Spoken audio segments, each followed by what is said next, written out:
প্রথমে আমরা ডিমের কেক বানিয়ে নিলাম। এটা অন্য স্টাইলে বানাইছি। এই কেকটা বানাইছি প্রথমত পেঁয়াজ আর মরিচ লবণ দিয়ে ভালো মতন মাখায়া আমরা ডিমটা এটার ভিতরে দিয়া আমরা গরম পানির উপরে এটা পাত্রটা বসায়া সিদ্ধ করে নিয়েছি। পরে কেক হয়ে গেছে। পরে ছুরি দিয়ে ছোট ছোট করে কাটলাম। অন্য পাশে কড়াই বসাই দিলাম। গরম হওয়ার পর আমরা তেলটা দিয়ে দিব। তেলটা গরম হওয়ার সাথে সাথে আমরা পেঁয়াজ দিয়ে দিলাম।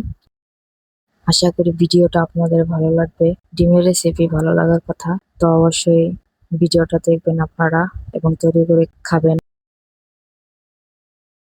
পেঁয়াজ দেওয়ার পর আমরা নাড়তে থাকবো। নাড়ার পরে নাড়াচাড়া করার পর আমরা দিয়ে দিব একটু লবণ। লবণটা একটু পেঁয়াজের সাথে মিশে যাবে, তো আমরা একটু নাড়াচাড়া নাড়াচাড়া করতে থাকবো।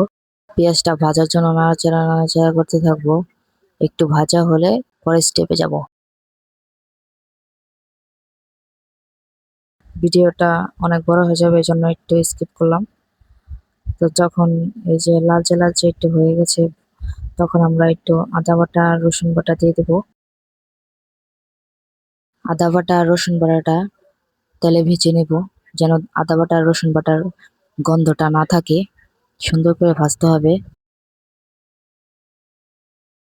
পেঁয়াজ আদা রসুন বাটা নাড়াচাড়া নাড়াচাড়া করতে থাকবো আমরা। নাড়াচাড়া নাড়াচাড়া করতে করতে যখন দেখবো যে শরীরে ছিটটা আসতেছে, তখন বুঝবো ভাজা হয়ে গেছে। তখন আমরা একটু পানি দেব। পানিটা দেওয়ার কারণ হচ্ছে আমরা মশলা এই জায়গায় কষাবো, এই জন্য একটু পানি দিতে হবে। পানিটা দেওয়ার পর দিয়ে দিলাম হলুদের গুঁড়া।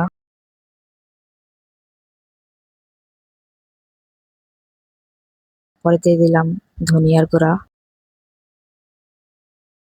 ধনিয়ার গুঁড়া দেওয়ার পর মরিচের গুঁড়া দিয়ে দিলাম এবং মরিচের গুঁড়া দিয়ে সুন্দর মতন মশলাটা আমরা কষাবো। এগুলো দিয়ে সুন্দর করে নাড়াচাড়া নাড়াচাড়া করতে থাকবো। এটাও কষাইতে হবে ভালো মতন, যেন যখন নাকি একটু তেল তেল বের হইব তখন আমরা বুঝবো যে আমাদের কষানিটা হয়ে গেছে সুন্দর মতো। এর মাঝে আমরা আবার মরিচ দিয়ে দিলাম, মরিচ কেটে। পেঁয়াজ যখন দিয়েছিলাম তখন মরিচ দিয়ে নেই, তো এখন মরিচ কেটে দিলাম। কাঁচামরিচ দেওয়ার পর যখন আগে মশলার থেকে একটু তেল ছাড়া দিব, দেখবেন তেল ছাড়া দিছে, তখন আপনারা বুঝবেন যে কষানো হয়ে গেছে। ডিমের কেক রান্না করার জন্য কিউব কিউব করে আলু কেটেছিলাম, তাই দিয়ে দিলাম। দিয়ে সুন্দর করে নাড়াচাড়া নাড়াচাড়া করতে থাকবো, যেন মশলাগুলো আলুর সাথে অনেক ভালো মতন মিশে যায়। এর জন্য একটু পানি দিয়ে দিলাম। এটাও একটু কষাতে হবে। কষায় কষায় যখন নাকি একটু তেল বের হবে, তেল তেল বের হবে, তখন আমরা বুঝবো যে কষানি হয়ে গেছে। এই রেসিপিটা সকলেরই ভালো লাগতে পারে, কারণ ডিম সবারই পছন্দ। তো যাই হোক, পরে কষাইতে কষাইতে যখন নাকি এই আলুর থেকে আবার কি একটু তেল বেরোবো, ভালো মতন কষানি হয়ে যাব, তখন আপনারা বুঝবেন যে আপনার কষানি সফল হয়েছে। কষানো সফল হইলে কিন্তু তরকারি মজা হয়।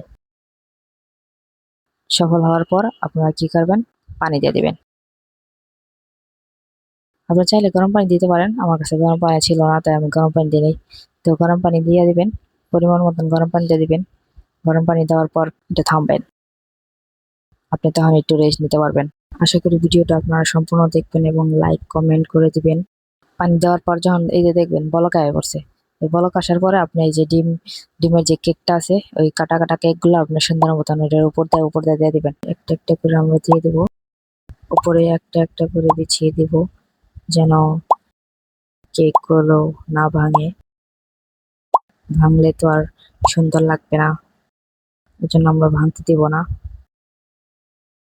সুন্দর মতন দিয়ে একটু হালকা করে নাড়াচাড়া নাড়াচাড়া করে দেবো, যেন মশলাগুলো ডিমের সাথে একটু মিশে যায়। পরে হালকা হালকা নাড়াচাড়া কইরা আর আপনি কি করবেন, ঢাকনা দিয়ে ঢাইকা দিবেন। ঢাকনা দিয়ে ঢাকার পর আপনি কিছুক্ষণ পর আবার দেখবেন যে কেমন আছে ওরা। তো আগে একটু হালকা একটু নাড়াচাড়া দিয়ে দিবেন। নাড়াচাড়া দেওয়ার পর একটু দেখবেন যে আলুটা সিদ্ধ হয়েছে নাকি। তো সিদ্ধ হলে না হলে আবার বসাই দিবেন হালকা একটু। তার কিছুক্ষণ পর আপনি আবার দেখবেন, দেখার পর দেখবেন যে অনেক সুন্দর করে হয়ে গেছে গা। তো এই যে সুন্দর মতন হয়ে গেছে, আমরা এখন নামাইলাম, এই জন্য আপনাকে একটু দেখাইতেছি। এতক্ষণ ভিডিওটা দেখার জন্য আপনাদের অসংখ্য ধন্যবাদ। আল্লাহ হাফেজ।